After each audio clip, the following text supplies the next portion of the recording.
Welcome back to the channel today, guys. We're going to be working on the valve cover gaskets. So we had some leaks from the top side of the motor after getting the transmission and everything back in. So we went ahead and did the intake manifold gasket, which we definitely know is leaking. We're hoping that's all right. And in real time, I just finished that up about 30-ish minutes ago or so. Now we're moving on to the valve covers. While I got everything here, it should be pretty simple, and it'll allow me to really hone in on cylinder number 1 and get that to the top dead center for timing, because for some reason I just really struggle on getting it to top dead center, even sticking my finger in there, feeling it, feel the pressure, set the timing, and the car just doesn't really like it. So had the timing dialed in at one point in time, and then I think I just set it out of stroke. So it's gonna be easier to go ahead and get those valve covers removed, and then we can get the gaskets replaced. So this should be a pretty simple one. All we got are 6 bolts, I believe. 1, 2, 3,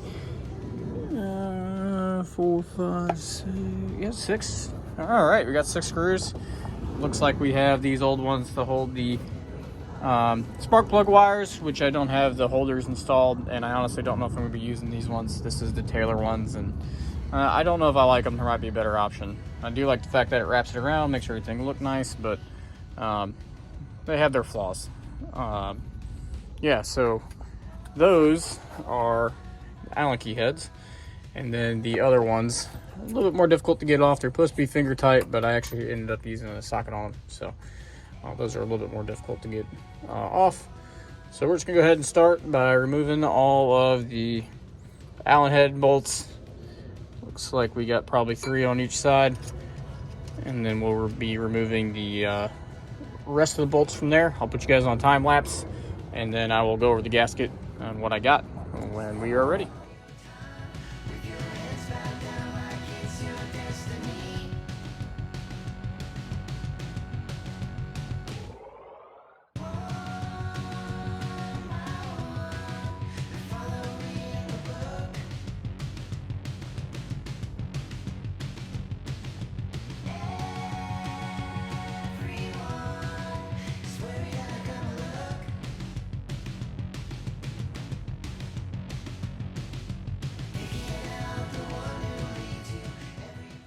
So we went ahead and got everything removed. These should just pop right off. And look at that, they do. So we're gonna do one at a time. So there is the passenger side. And here's the old kind of crappy cork gasket that I used, which was probably how come I had leaks coming out of those. And here are our new felpro valve cover gaskets. These are like the synthetic rubber. Part number for this one, it looks like it is 13264T. There is all the information. Let's go ahead and pop one of these guys out.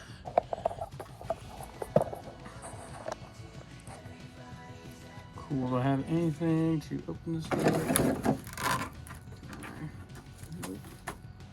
Got a chisel right here.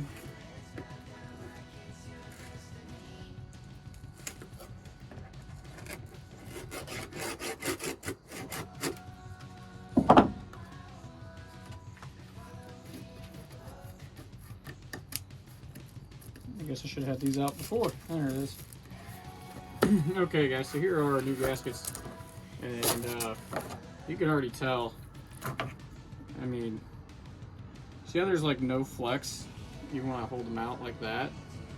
So these have a steel core to them, so that should allow them to actually stick in place really, really well. Be very, very rigid, and yeah, pretty excited about this. Let's make sure these guys fit where they are supposed to.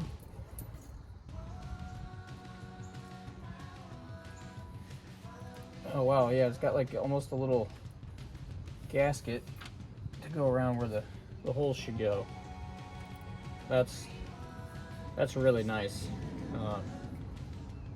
Definite upgrade over what we had.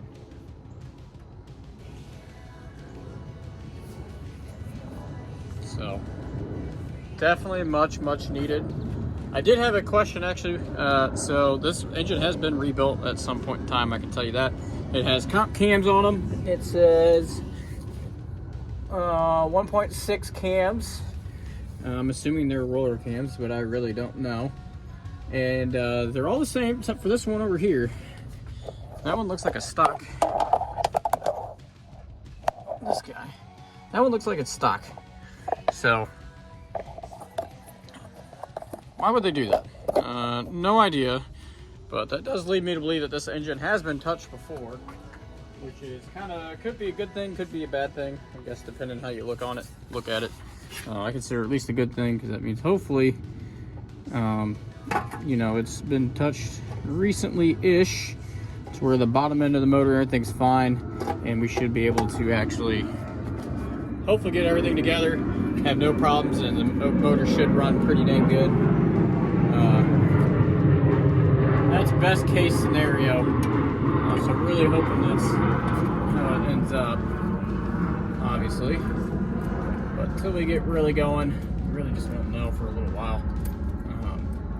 Could also be a bad thing though if they got something wrong with one of those guys. What else is wrong? There's got two ways to look at it. I'm gonna take the more optimistic route here and hope that it was just an oversight. Probably somebody doing this in their garage themselves. So somebody probably just like me doing it themselves, probably broke one, lost one, and just wanted to drive the thing. So probably just did the best that they could with what they had, which is what I do as well. So not always perfect, so it doesn't really bother me too much. I'm sure it's not ideal, but it is what it is.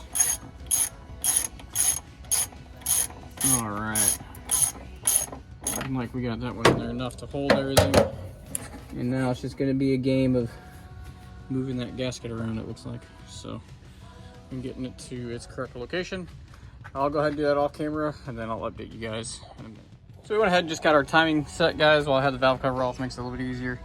I actually have two white marks on the harmonic balancer and the pointer way down in there. Kind of hard to see with the distributor and everything back in the way. But I went ahead and just turned it over by hand. As you can see, we are set at top dead center. The valves are looking good. No compression or anything on them, so you can hear some air coming through, which is good. Here are our old cork gaskets, and I gotta tell you guys, just don't get them. They suck. They really do, these cork gaskets. Just spend the money, get the good stuff. These felpros are awesome. I mean, you can look and see how strong that is, keeping it shape, everything. Zero issues at all. Pending that everything goes well with this one. But if it's anything like the other ones, it will. I'm going to switch it up. I'm actually going to put on the valve cover first. Let's see if that makes it a little bit easier. Put it in.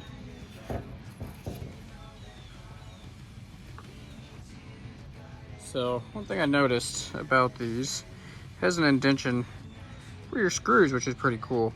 I believe this side's more flat, so that side is what you'd want to put to the gasket itself, which is not how I did it on the other side. I did it like that. But right here, it actually says cover side. So I luckily did the other one correct. That's pretty freaking cool. So another hopefully awesome felpro product. I'd imagine it would be. Everything of theirs that I've used so far has been awesome. Cannot highly recommend them enough. Should I put, it's just gonna have to move around. I will say with these ones it is a little tough because you have to try and get those holes to line up. So you gotta kind of hold your valve cover up in place. Try and get multiple holes lined up, just takes a little second. I found that starting with this one here in the middle, and just getting it started where it helps hold it in place, seems to do the trick. Just did on the other side before I turned you guys off because I was struggling. So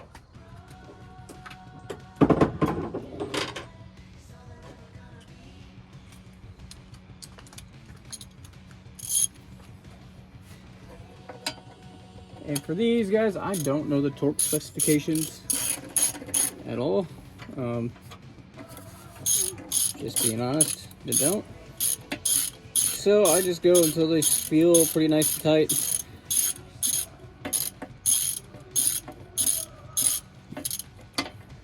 I'm not trying to crank them down.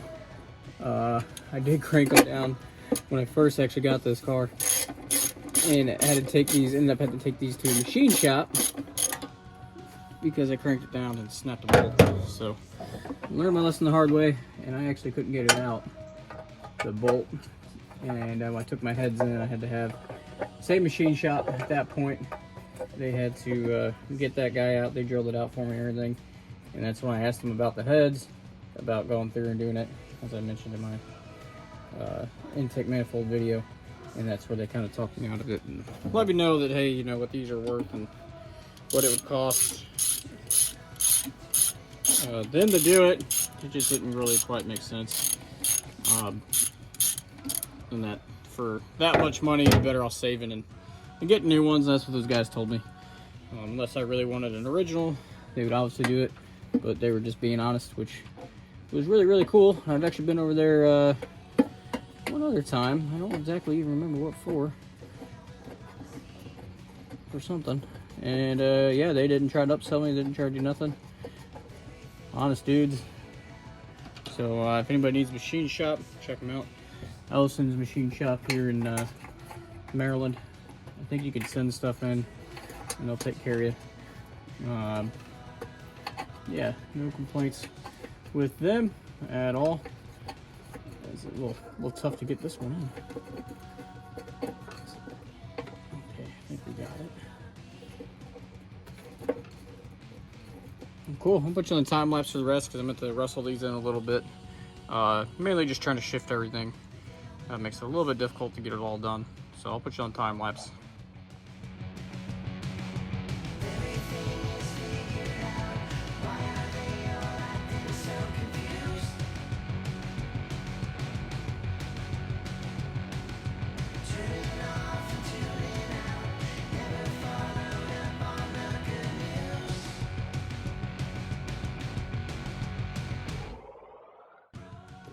So the valve cover gaskets are on, and man, I gotta tell you, those things are awesome. They fit really, really well, really nice and snug, and I'm really excited about actually getting those on because I'm really thinking that'll fix some of the leaking issues that we did have. So that'll conclude this video. If anybody has any helpful tips, tricks, or comments below, please leave them, that we can help anybody else along their Mustang restoration journey.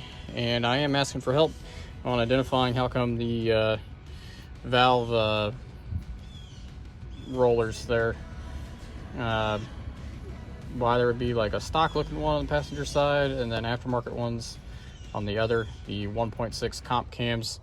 What exactly does that mean? Does that mean that this motor is in fact bored out or not? I did notice that when I did the head gaskets a long time ago, the piston said 0.40 on them. So if anybody has any experience, if that's a pretty common build or anything like that, go ahead and let me know. That'd be kind of cool to know a little bit more about the motor. Thanks guys, appreciate all the support.